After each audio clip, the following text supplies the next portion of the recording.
का ख्याल था कि शायद इस वक्त इंडियन सोल्जर्स जो हैं वो कहीं बैठ के पकौड़े खा रहे हैं या फिर वो वहां मौजूद ही नहीं है, लेकिन ऐसा हुआ नहीं।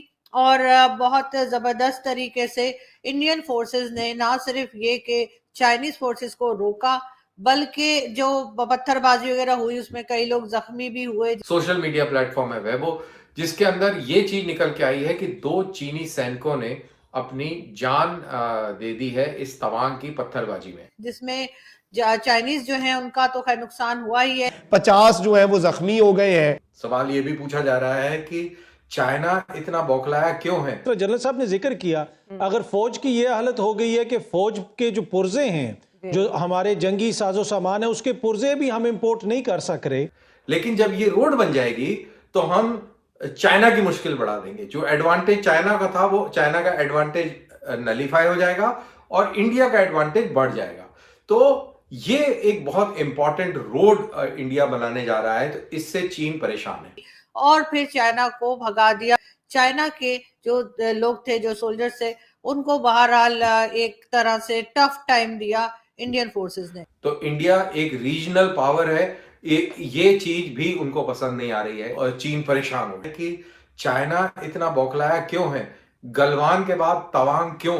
जब गलवान में उसके सैनिकों की पिटाई हुई और नुकसान झेलना पड़ा, और इसकी सारी तस्वीरें लोगों ने शी जिनपिंग के जो कांग्रेस का, जो चाइनीज कम्युनिस्ट पार्टी के कांग्रेस का जो अधिवेशन हुआ था अक्टूबर के महीने में, हमने देखा कि वहां पे गलवान में जो कर्नल जख्मी हुआ था, जो मौत के मुंह से बाहर निकल के आया है, जो इलाज कराने के बाद में वो किसी तरह वो जीवित बच पाया गलवान के लड़ाई के बाद, उसने सारे कम्युनिस्ट पार्टी मेंबर्स को ब्रीफ किया। और जब वो बात कर रहा था, कहते हैं कि उसकी आंखों में आंसू आ गए, रोने लग गया और काफी लोग भावुक हो गए इस बात को देखकर।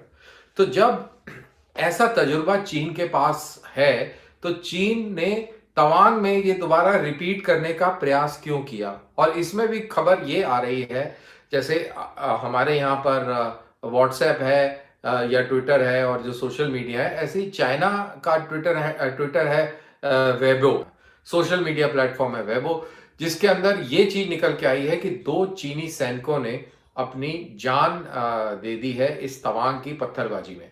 अब ये पत्थरबाजी 9 तारीख को, हमको ये समझना पड़ेगा कि वो 4 ऐसी कौन सी चीज हैं जिससे वो चीन परेशान हो गया है। तो अपन सिर्फ खबरों पर जाएंगे तो वो 4 कौन सी खबर है जिसकी वजह से वो परेशान है। तो सबसे पहली खबर जिसकी वजह से चीन पूरी तरह परेशान है, वो ये खबर है कि भारत ने हाल ही में ऐलान किया है कि 2000 करोड़ रुपए की लागत से वो एक मैकमोहन रोड बना रहा है। ये मैकमोहन रोड ट्राई जंक्शन, जो भूटान, इंडिया और चाइना का ट्राई जंक्शन है। आप नक्शा खोल के देखिए, जहां पर अरुणाचल का बॉर्डर यानी कि इंडिया का बॉर्डर, भूटान का बॉर्डर और चीन का बॉर्डर मिलता है, उसको ट्राई जंक्शन बोलते हैं, Bhutan India China tri junction.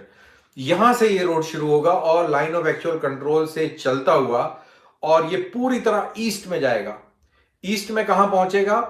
East वाला जो ट्राई जंक्शन है, यानी कि अरुणाचल का बॉर्डर, म्यांमार बर्मा का बॉर्डर और चीन का बॉर्डर जहां पर मिलते हैं, ये हो गया India Myanmar China tri junction. तो ये एक लंबा रोड होगा और इसको मैकमोहन हाईवे बोला जाएगा, उसका नाम ये काम भी चालू हो गया है। और ये एक स्ट्रेटेजिक इंपॉर्टेंस की रोड होगी।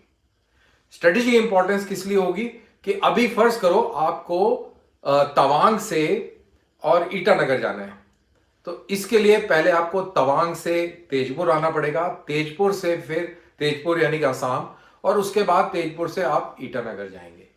तो आप एक ही स्टेट में होके आप अपने कैपिटल तक नहीं जा सकते, क्योंकि वहां की पर्वत श्रृंखलाओं का बनाव की छोटे टाइम पीरियड में एक जगह से दूसरी जगह ले जाकर भारत की मुश्किल बढ़ा सकता है। लेकिन जब ये रोड बन जाएगी तो हम चाइना की मुश्किल बढ़ा देंगे। जो एडवांटेज चाइना का था वो चाइना का एडवांटेज नलीफाई हो जाएगा और इंडिया का एडवांटेज बढ़ जाएगा। तो ये एक बहुत इंपॉर्टेंट रोड इंडिया बनाने जा रहा है, तो इससे चीन परेशान है।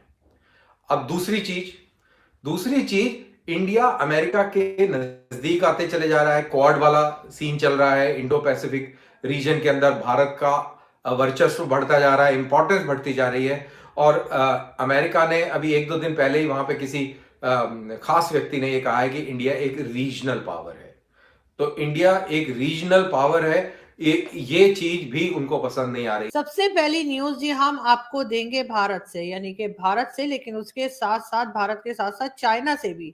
जी हाँ, भारत में एक जी कल आप लोगों को मालूम ही होगा कि एलएसी के ऊपर चाइनीज और इंडियन दोनों फोर्सेस में एक बार फिर झड़प हुई है, जिसमें चाइनीज जो है उनका तो खैर नुकसान हुआ ही है, लेकिन भारत की तरफ भी जो सोल्जर्स थे वो काफी इंजर्ड हुए हैं, और किसी को ज्यादा और किसी को कम चोट लगी है। साथ साथ पत्थरबाजी हुई है, और बहुत गलत है, इस तरह वैसे होना नहीं चाहिए। और साल खत्म हो रहा है और हमें यही ख्याल था कि शायद कुछ अमन रहेगा, कुछ सुकून रहेगा, लेकिन ऐसा हुआ नहीं। और कहा जा रहा है कि चाइना की तरफ से एलएसी के ऊपर जो है एक तरह का अटैक किया गया। उनका ख्याल था कि शायद इस वक्त इंडियन सोल्जर्स जो हैं वो कहीं बैठ के पकोड़े खा रहे हैं, या फिर वो वहां मौजूद ही नहीं है, लेकिन ऐसा हुआ नहीं।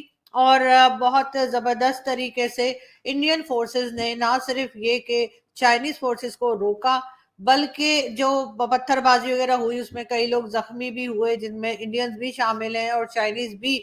और फिर चाइना को भगा दिया। कहा यही जा रहा है कि वो कोई हिस्सा था इंडिया का जिसपे वो कब्जा करने के लिए आ रहे थे, और उनका ख्याल था कि क्योंकि इस वक्त इंडियन सोल्जर्स मौजूद नहीं है और तो हम इसके ऊपर बड़ी आसानी से काबू पा लेंगे, लेकिन ऐसा हो नहीं सका। और चाइना के जो लोग थे, जो सोल्जर्स थे, उनको बहरहाल एक तरह से टफ टाइम दिया इंडियन फोर्सेस ने।